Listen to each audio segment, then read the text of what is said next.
This is Musical Talk. Musical Talk. The UK's independent musical theatre podcast. Musical Talk, the UK independent musical theatre podcast.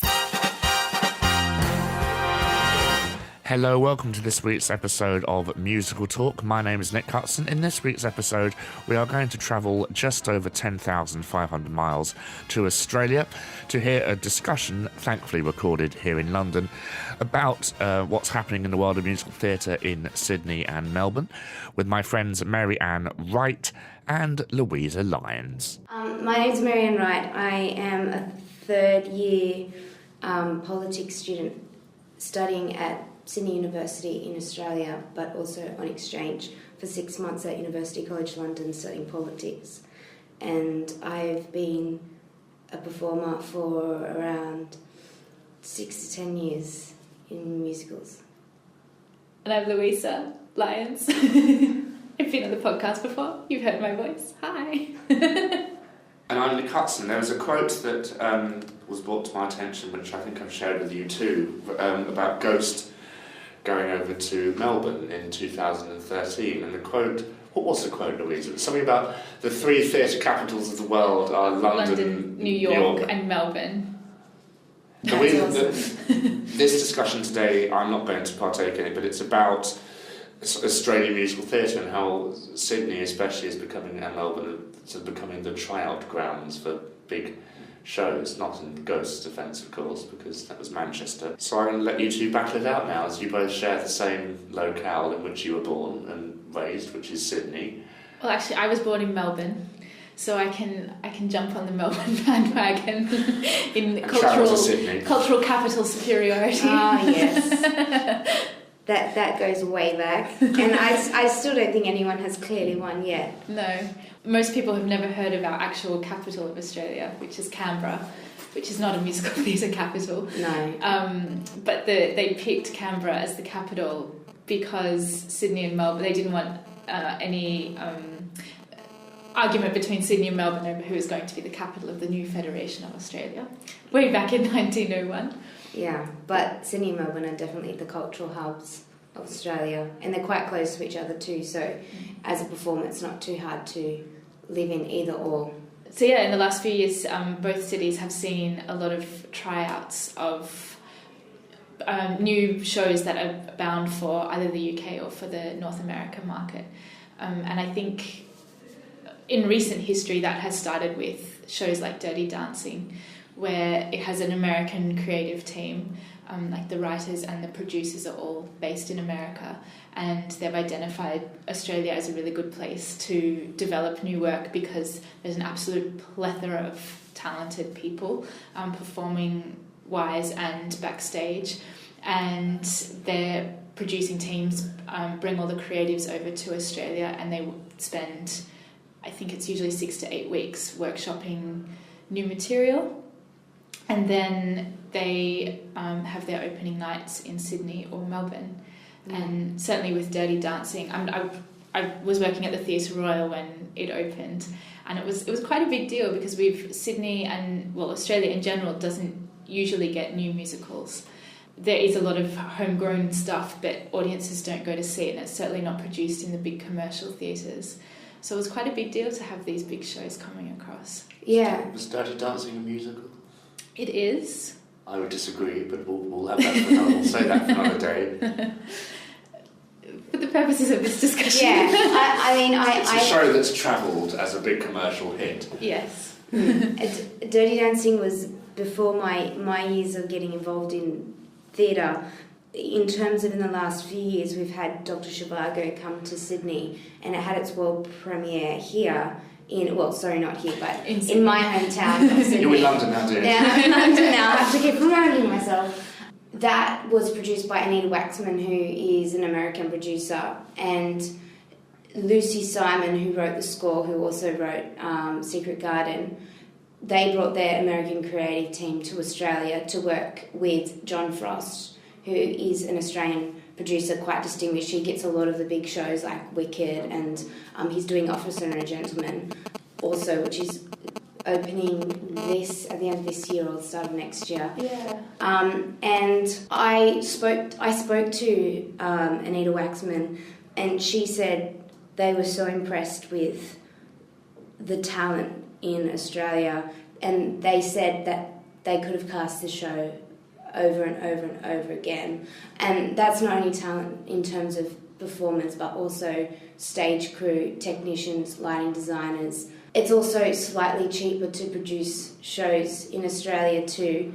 And they've also realised that the market, the audiences are quite welcoming, because I spoke to John Frost, who is the Australian producer, and he said that in Sydney and Melbourne, they don't have the same type of really aggressive bloggers, and that can often spoil a show for a lot of people in like, say, Chicago tryouts. And I'm not entirely too up to date with the blogging kind of atmosphere in London, but the audiences in Sydney and Melbourne, both the American and Australian producers said, were much more welcoming of shows, and they could just kind of sit and spend a bit of time settling in rather than just being kicked out, kind of panned by the critics. So there's a lot of reasons why Australia is a great place to start. What I find really interesting, though, is why the critics are so harsh in Australia in relation to original Australian shows, because in the last few years especially, there's been a real renaissance in original Australian musicals. There's been like literally hundreds of new works have tried to be staged, and often the case is that they're not workshopped before they're put onto the stage, and they're given full productions and the script is really raw, and they haven't had a chance to workshop the script or the show or the characters, and so the shows look very half-baked. Like Beauty was a really famous flop a couple of years ago, which it was such a shame because it was such a great idea, and unfortunately I was overseas when it was on, so I didn't get a chance to see it for myself.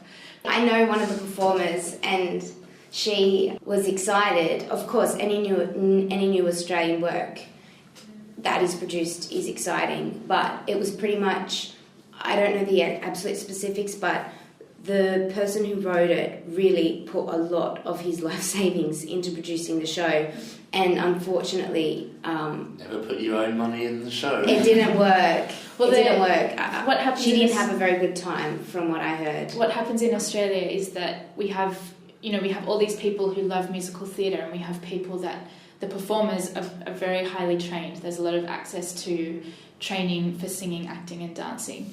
But when it comes to writing, we have a lot of programs in place to develop playwrights and to develop dramatic scripts for quote-unquote straight drama. But it's only very recently that things have been put into place to train and develop musical theatre scripts. It's the same here, I think. I think New York has always been the leader of that because it's their art form, so they want to try and nurture it as best as possible. We have the course either at Goldsmiths, and I think they're, so we're recording this at Central School of Speech and Drama tonight, so I don't know what they do, but I'm sure there are other courses. I think the Royal Colleges and Academies are starting to look into writing courses, but so it's good that Australia's now picking it up. Chris Stewart, who he started the New York Music Theatre Festival, he kind of took that idea over because he saw, even in New York, there was a gap in the market for allowing new shows to be workshopped and given time for a funded workshop period where you have professional actors and a professional creative team working on developing the script. And so and New York Music Theatre Festival is the program that launched shows like Title of Show, is Urinetown one? Title of Show, definitely. I'm blanking on what some of the other examples are, but it's launched the career of quite a few Broadway shows. I mean, festivals are just a great idea anyway, like in terms of cabaret festivals in Australia, they really are a launching pad for just Australian talent. So often a musical theatre performer who's struggling in the Australian market because there's so few theatres. I mean, that's one of the major constraints, and John Frost will talk all day about it, because Melbourne has, I think, 4 or 5 main theatres, and Melbourne has 6, and I think Sydney has 4, and it's not enough, really. and the theatres themselves, some of them are half decent, some of them are okay. So in terms of all the talent, where they go, some of them just devise their own shows, and then they go on festival gigs like the Adelaide Cabaret Festival, and it's just full of the musical theatre community, just in a different form. But in terms of workshopping new plays, there's a new company called New Musicals Australia, which is trying to work that out. And I know... so that's Chris Stewart again. That's the guy that started up the New York Music Theatre Festival. Yeah. He's an Australian, and he's come back to Australia, and he part of the Australia Council 2 years ago.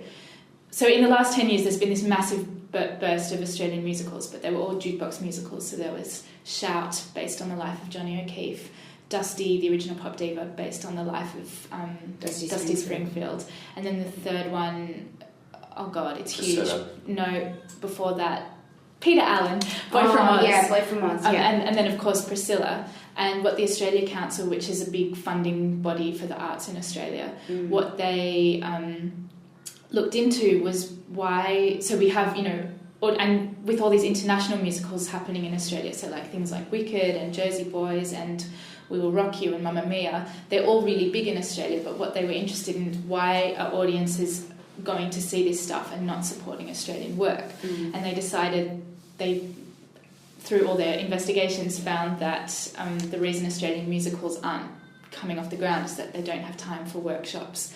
There's no money for workshops. And so programs like New Musicals Australia and in Melbourne, there's Carnegie 18, which is a similar program run through the Victorian Arts Centre,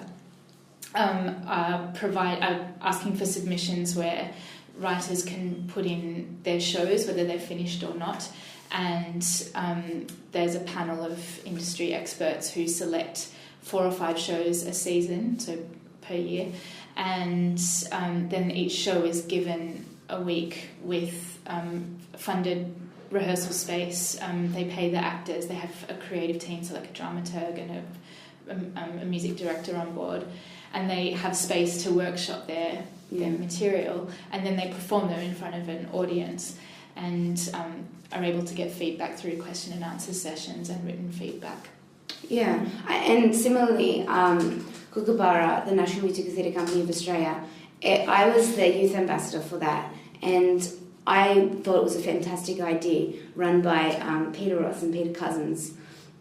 Peter Cousins is a performer. He's done some work overseas, but he was, Rao in The Phantom.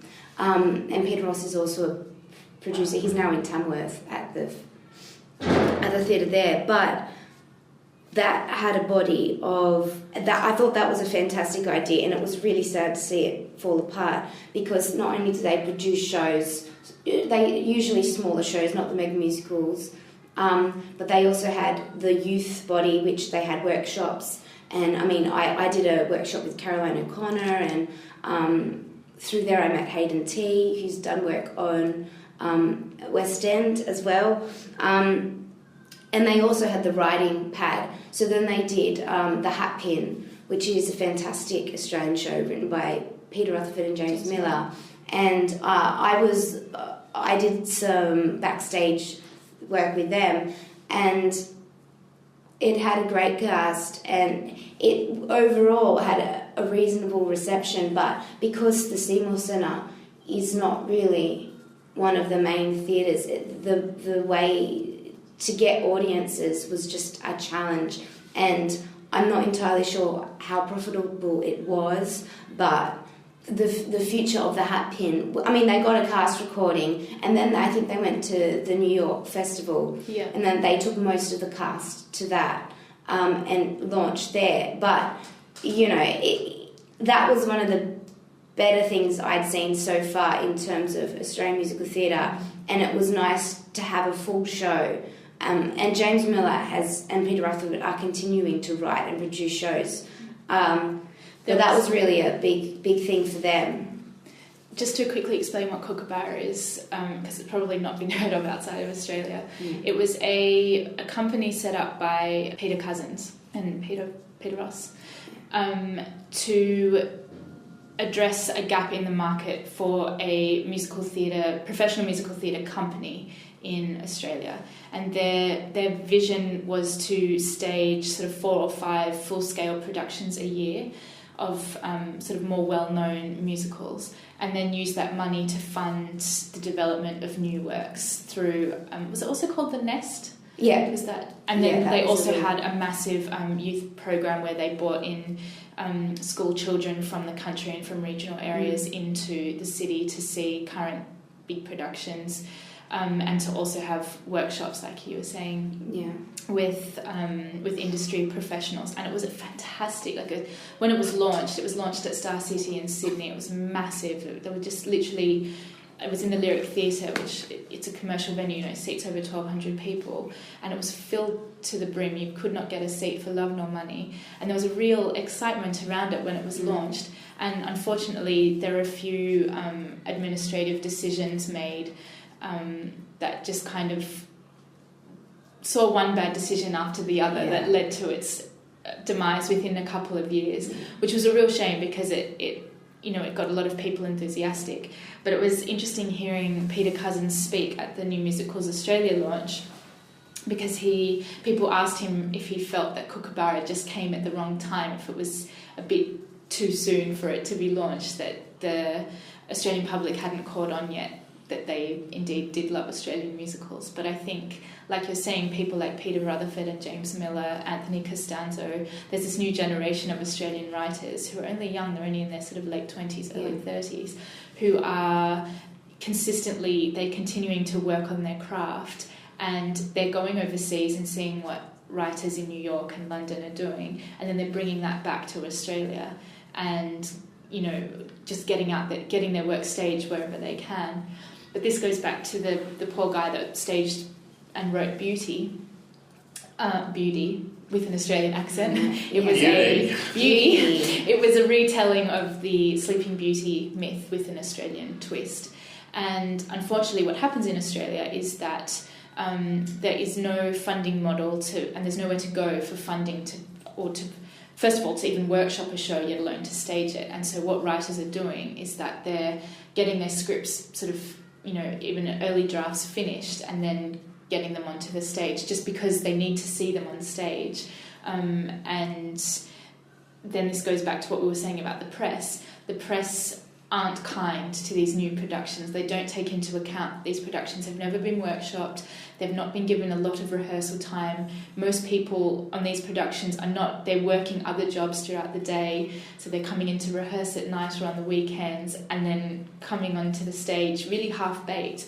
And it's not because Australians are bad at writing or that the talent isn't there. It's just that there isn't the time or money to invest in developing these shows. There are voices in, representing Australian art. Hugh Jackman is a big, Tim Minchin, but they're not in Australia, are they?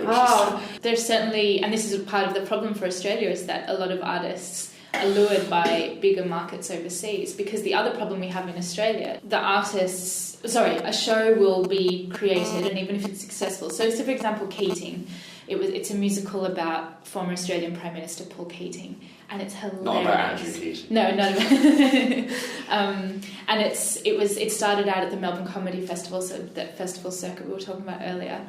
It got picked up by Belvoir Street, which is one of the biggest theatre companies in Australia, run out of Sydney.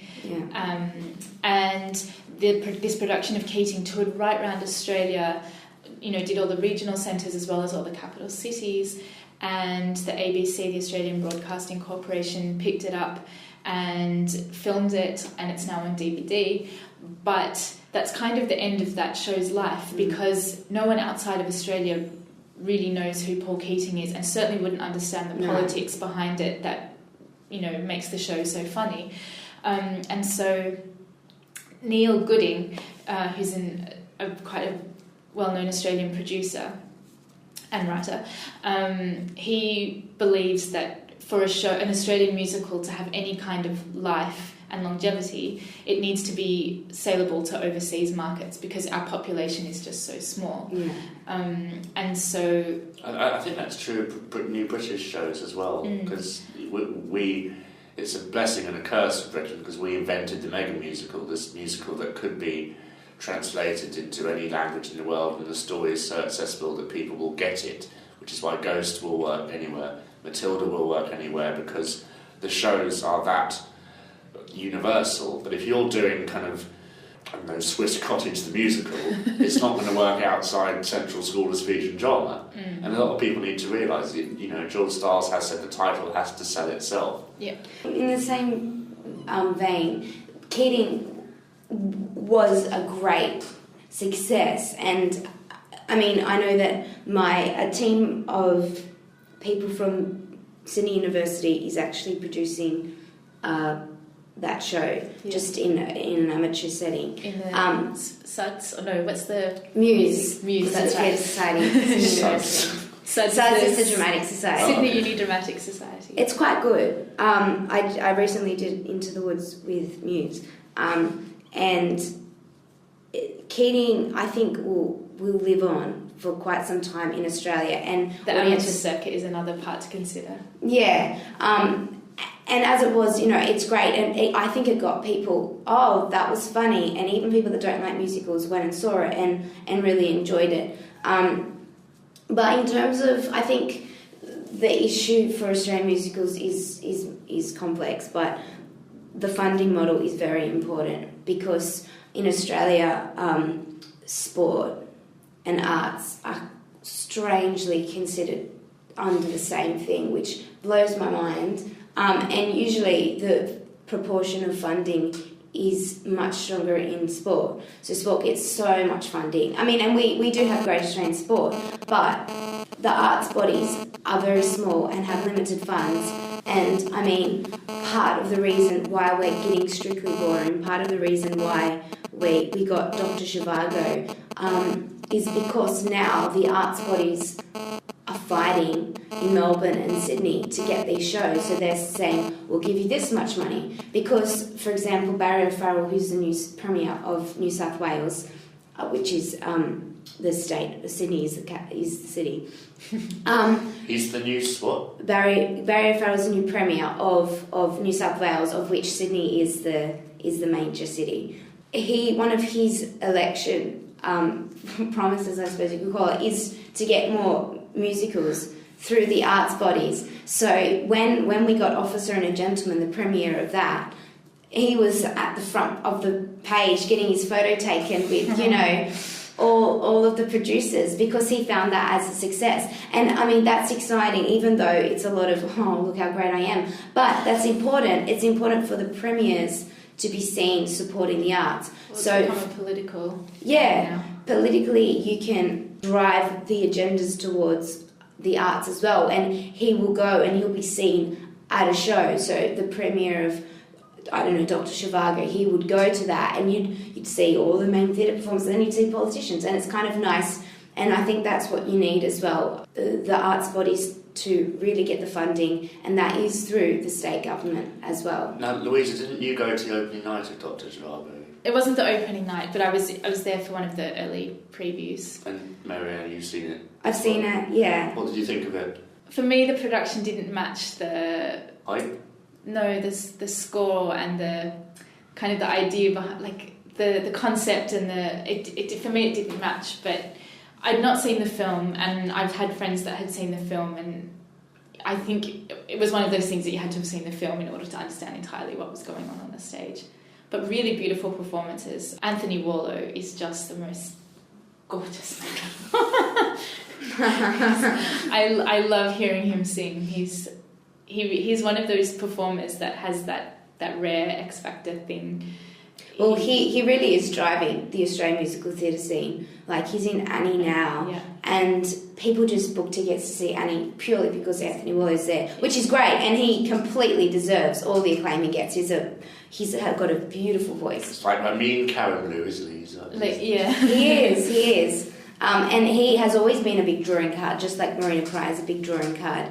I really liked Dr. Zhivago. I had studied Russian history, so I thought the way that it paid homage to history but told a love story within that was really clever. And I thought, I don't know, I suppose from someone who understood the history, I thought they combined the two well together, but maybe it was too much if you hadn't done it. But I thought that the staging and the score, I thought it was so sad we didn't get the cast recording. Because I agree with I was talking to Lucy... Monda? Moda, yeah. I was talking to her in December about how sad it was that we didn't get a cast recording. And she said Anthony Warlow was going to put his own money into it.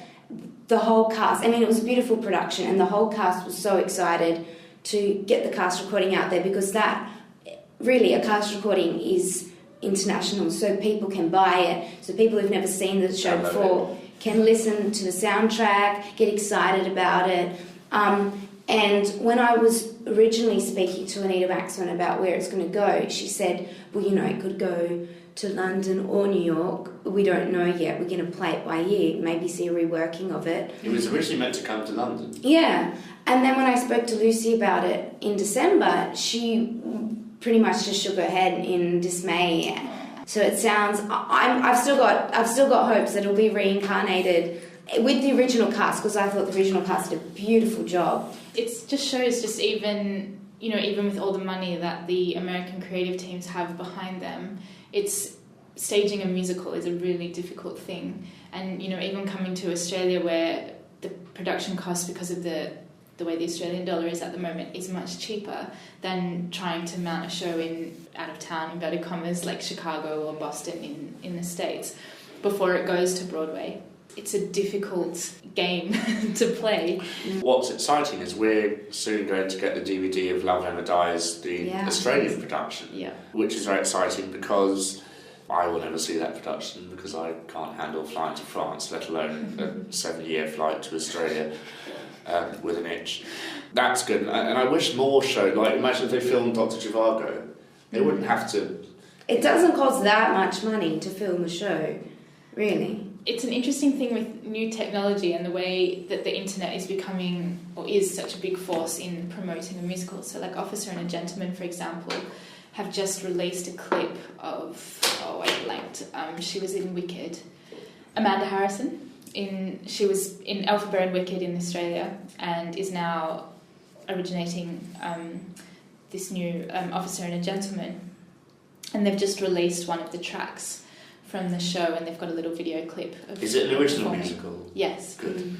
And it's, you know, it gets people excited, and with social media the way it is, people can share things so quickly, and you can spread a word about a show very, very fast now and build a lot of hype.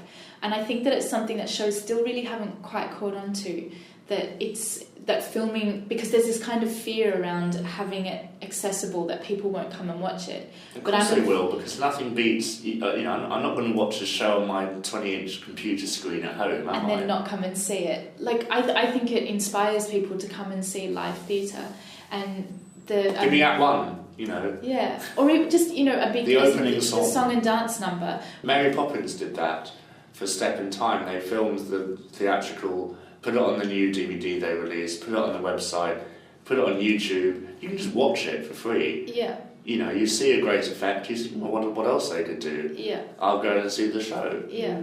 Things like Digital Theatre, which is a UK-based online company that films shows, plays and musicals, and then puts them online to view either for free or to download very cheaply. So I was able to watch, like, Into the Woods, for example, the open-air production last year. It's off to Broadway. Pardon? Which is into the Broadway. It's fabulous. It's such a great production. I really enjoyed it. But I think it's great that the way the world is now, it is so interconnected, and people from Sydney are seeing things from New York and London much more easily than they were even for our parents' generation.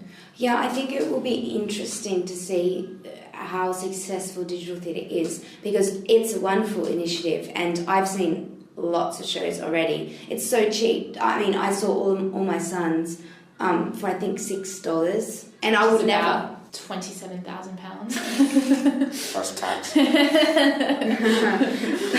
But it was great. I would never have gotten to see that show and that cast, and it was so well filmed that it moved me to tears, just because it was like watching a movie, except it was on stage. Would you have rather seen the stage show? Oh, I would have gone and seen it.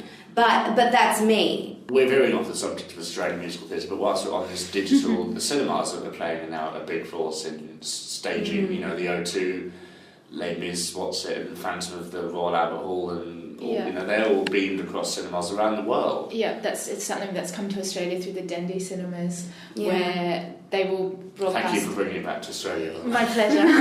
They will film. It's usually opera, things like the English National Opera. The Met do it as well in New York. Thank you. I was like, there's one in New York. What is it? It's the Met. And Opera Australia film a lot of their productions as well. Yeah, and then it's it broadcasts in cinemas for people to watch. I think it's another avenue, perhaps, for Australian musical theatre people to investigate. Although just getting the money for workshopping, let's small steps. Yeah.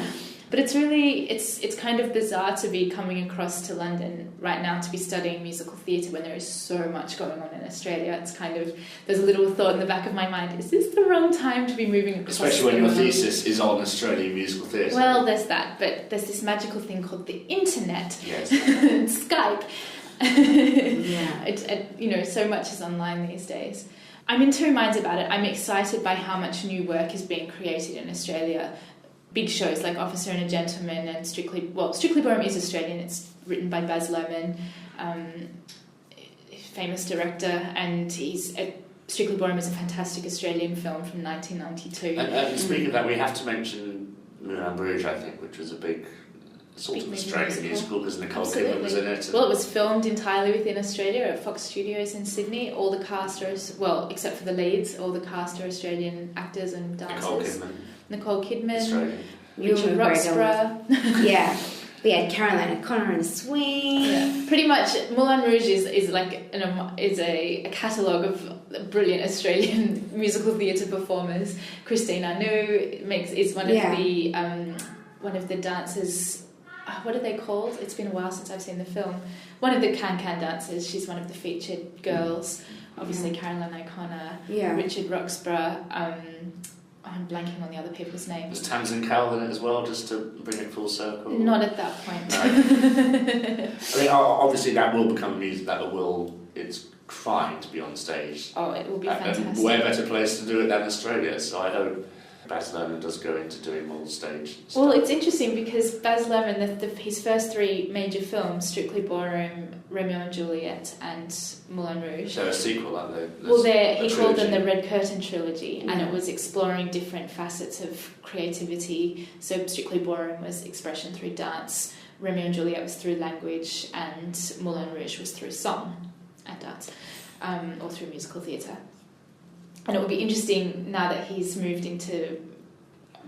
into, because he trained for the stage at NIDA, the National Institute of Dramatic Arts, which is, I guess, the equivalent of RADA in Sydney. He's moved into producing and directing stage work, so he did a really great production of La Bohème with the Met. Which was filmed. Yes. And now he's... Was that the one that had the stage sort of 80 feet above the audience, and they filled out the stalls area and had trapezes and... Trapezes, is that the word? Trapeze artists. David Hobson, who's a famous, popular Australian performer in opera and musicals. It'll be interesting to see what happens with Strictly Ballroom and if it takes off, because the important things in Australia for selling a musical, it needs to be a recognisable commodity. That's everywhere, I think, not just Australia. Yeah, but I think even more so in Australia.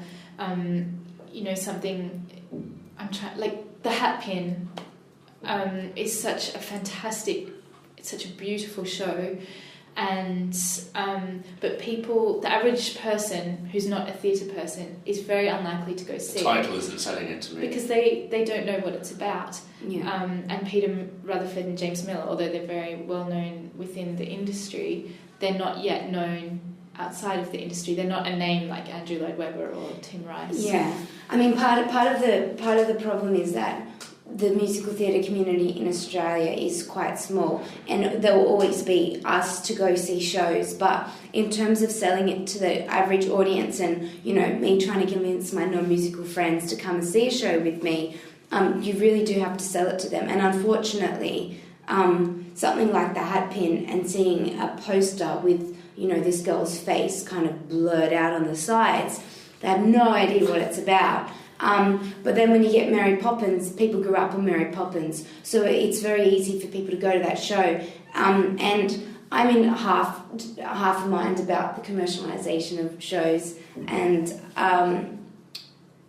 but at the end of the day, it does sell tickets. So and it's a similar idea with celebrities. So to do a show, for example, they're casting Addams Family at the moment, and it's always a talk about what celebrity is going to be on it, irrespective of whether there's a young upstart who might suit the role better. It's always the big names who are going to sell the shows, because the reality is that's what does sell shows, which is kind of sad but kind of understandable at the same time. So I suppose it's educating Australian audiences and getting them excited about musicals, full stop, irrespective of, you know, the story or the performers. But that is a process, and as I think what we need is more theatres to get more shows, to get a bigger community. And I mean, Kate Blanchett has been very vocal about it. Her and her husband Andrew Upton were the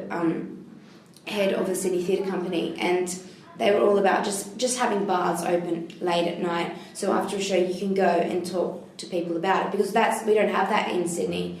And Melbourne, they have a better theatre vibe, but there's a lot of things, it's just layering on top of each other that produce a successful cultural, you know, industry, musical theatre industry. So yeah, that's a really interesting point about Sydney, is that, you know, it sells itself as an international city, and the wharf where the Sydney Theatre Company is based, come 10 o'clock, even on a Friday night, you have to walk a good 15 minutes. Well, the Rocks is right nearby, but it's, you know, but it's still a 10-minute in a very gloomy part of. It's not it's not serviced by public transport. It's, you know, you have to walk uphill. You know, it's a about 25 stairs. Oh, 5 flights of stairs. It's a walk to get to, you know, the nearest bars. And contrary to popular belief, Sydney sometimes has really crap weather, and it rains. I promise you, it rains more in Sydney than it rains in London. And you know, although it is an outdoor nation and an outdoor city, they just haven't got this. It's not an outdoor culture in the evenings. It's not like in Europe where you can go out at night and there are people till all hours. It's, you know, very select pockets, and it's difficult when, you know, even the commercial theatres where the musicals are held, so like the Theatre Royal or the Lyric or the Capitol and the State. Well, not the State doesn't really hold big musicals, but they're all in the Central Business District, which is really dead after 5 p.m.